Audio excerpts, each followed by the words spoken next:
Hi, I'm Sharon Pope. I'm a master life coach specializing in love and relationships.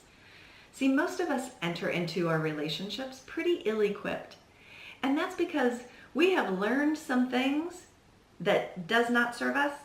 And then there's also a bunch of things that we really need to know to do relationships well that nobody's taught us. So the stuff that you have learned, if you're a woman at some point in your life, you got the message that you should be soft, but not too soft. You should be strong, but not too strong. And, your needs, wants, and desires, particularly after you become a mother and a wife, your needs aren't really that important, because after all, that would be selfish for you to put your needs before your family, your husband, or your children.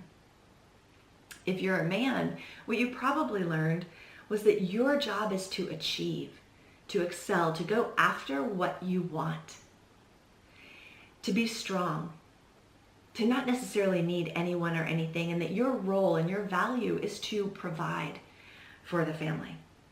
So those things don't necessarily serve us in our most important and most intimate relationships. But then there's a whole bunch of things that we really needed to learn that nobody taught us. Things like how to set healthy boundaries, where one person ends and the other begins. How to ask for what we need. How to hear and understand what the other person is saying, but also to hear and understand what's not being said, what's underneath what's being said. And, maybe your husband is a great provider,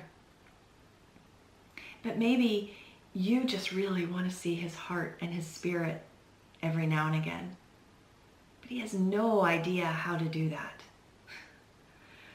So here's what I want you to know. This is not your fault. We learned a bunch of stuff that doesn't help us now, that we need to unlearn. And then there's a whole bunch of things that we really need to be successful in our relationships that no one has taught us. And here's what I want you to know, that two halves do not make a whole.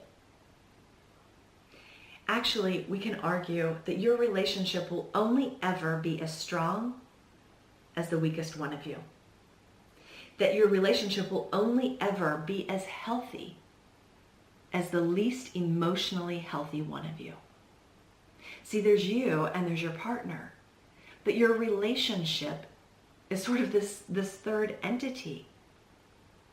So you don't want to be the weakest link inside your own relationship. That's why if you are 50% of the ingredients that go into this cake, you want to make sure that you've done your work and that you're as emotionally strong, healthy, and equipped as you can possibly be.